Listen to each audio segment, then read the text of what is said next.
அஸ்ஸலாமு அலைக்கும். Hi friends. சென்னையில் ரொம்ப ஃபேமஸான பல்லாவர சந்தை. இதுக்கு நான் ரொம்ப நாளாக போகணும்னு ஆசைப்பட்டிருக்கேன்.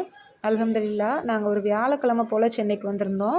மறுநாள் வெள்ளிக்கிழமை அப்படிங்கிறதுனால கண்டிப்பாக பல்லாவர சந்தைக்கு போகணும் அப்படின்னு பிளான் போட்டு நேரத்தோட வேலையெல்லாம் முடிச்சுட்டு ஜும்மா தொழுத கையோடு சாப்பிட்டுட்டு இந்த பல்லாவர சந்தைக்கு கிளம்பி வந்தாச்சு. நாங்கள் இருக்க ஏரியாவிலேருந்து ஒரு பஸ் பிடிச்சி அதுக்கப்புறம் ஒரு எலக்ட்ரிக் ட்ரெயினில் ட்ராவல் பண்ணி தான் இந்த பல்லாவர சந்தைக்கு வர்ற மாதிரி இருந்துச்சு. வந்து இறங்குன கையோட இங்கே வந்து நல்லா 10 ரூபாய்க்கு 4 5 சமோசா அப்படின்ற மாதிரி விற்றுட்ருந்தாங்க. சரி அப்படின்னு சொல்லிட்டு வாங்கி ட்ரை பண்ணுவோமேன்ட்டு வந்த உடனே சமோசா வாங்கி சாப்பிட்டுட்டு அப்படியே நடக்க ஆரம்பித்தாச்சு.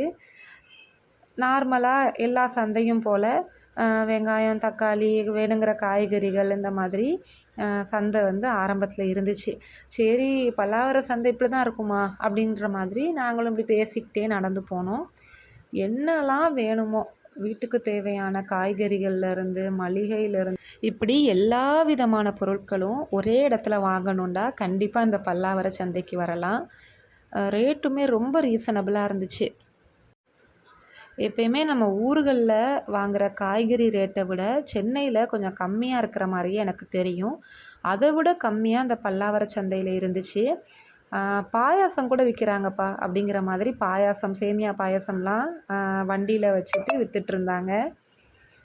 நடக்க நடக்க காலில் தெம்பு தான் வேணுங்கிற மாதிரி அவ்வளோ நீளமாக இருந்துச்சு இந்த ரோடு.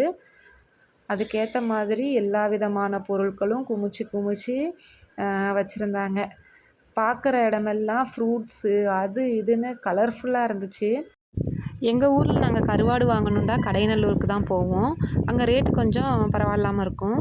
ஆனால் இங்கே வந்து இந்த மாதிரி பேக்கெட் போட்டு 50 ருபீஸ் அப்படின்னு சொல்லிட்டு ஒவ்வொரு பேக்கெட்டும் அப்படின்னு சொல்லி விற்றுருந்தாங்க. சென்னையில் வாழைக்கருவாடு ரொம்ப அருமையாக இருக்கும் பொரிச்சு சாப்பிட்றதுக்கு. அதனால் நானுமே வந்து வாழைக்கருவாடு வாங்கியிருந்தேன். அப்புறம் குற்றாலத்தில் கிடைக்கிற சீசன் ஃப்ரூட்ஸுமே வந்து இங்கே வச்சுருந்தாங்க. அப்புறம் சோப்பு, சீப்பு, கண்ணாடின்ட்டு ஃபேன்சி வெரைட்டிஸுமே வந்து இருந்துச்சு. சந்தைக்கு பெரிய மார்க்கெட்டுக்கெலாம் போகும்போது போகிற வழியிலேயே நம்ம எல்லா திங்ஸும் வாங்கி வச்சுக்கக்கூடாது. ஏன்னா போக போக அந்த வெயிட்டையும் தூக்கிட்டே வந்து சுமக்கிற மாதிரி இருக்கும். அதனால் ரிட்டன் வரும்போது தான் எல்லாமே வாங்கிக்கணும். அந்த மாதிரி நாங்களுமே வந்து அந்த மாதிரி தான் செஞ்சுருந்தோம். எல்லா விதமான மாம்பழமும் இருந்துச்சு. இந்த பைனாப்பிள்லாம் கூறு 50 ரூபான்னு விற்றுருந்தாங்க. சூப்பராக இருந்துச்சு. பைனாப்பிள், மாம்பழம்னு எங்களுக்கு வேணுங்கிறதெல்லாம் வாங்கினோம்.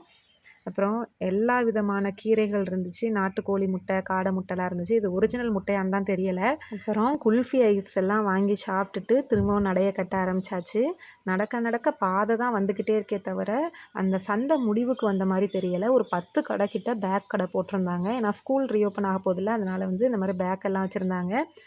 எல்லா பக்கமே ஒரே ரேட்டாக இருந்துச்சு. 400க்கு மேலே தான் இருந்துச்சு ரேட்லாம்.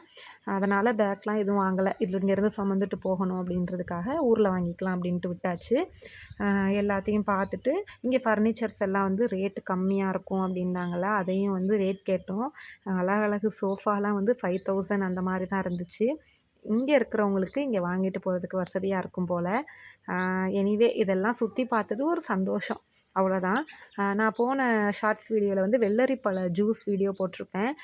கிர்னி பழத்தை பற்றி சொல்லியிருந்திருப்பேன். இந்த கிர்னி பழத்தை வந்து ரொம்ப நாள் கழித்து சென்னையில் பார்த்தது எனக்கு ஒரு சந்தோஷம். ஏன்னா அந்த கிர்னி பழ ஜூஸ் வந்து குடிக்கிறதுக்கு சூப்பராக இருக்கும். அந்த ஜூஸ் வந்து இங்கே விற்றுட்ருந்தாங்க. ஸ்பூனால், இந்த கரண்டியாலேயே அந்த ஜூஸ் போட்டு ஒரு பானையில் வச்சு விற்றுட்ருந்தாங்க. அதையுமே வாங்கி ட்ரை பண்ணோம். ரொம்ப நல்லா இருந்துச்சு. அவ்வளோதான் ஃப்ரெண்ட்ஸ். இந்த பல்லாவர சந்தை விலாக் வந்து இதோட முடிவடைகிறது. இந்த வீடியோ உங்களுக்கு பிடிச்சிருந்துச்சுன்னா, யூஸ்ஃபுல்லாக இருந்துச்சுன்னா நம்ம சேனலை சப்ஸ்கிரைப் பண்ணிக்கோங்க. உங்கள் கருத்துக்களை கமெண்ட்டில் பதிவு பண்ணுங்கள். தேங்க்ஸ் ஃபார் வாட்சிங்.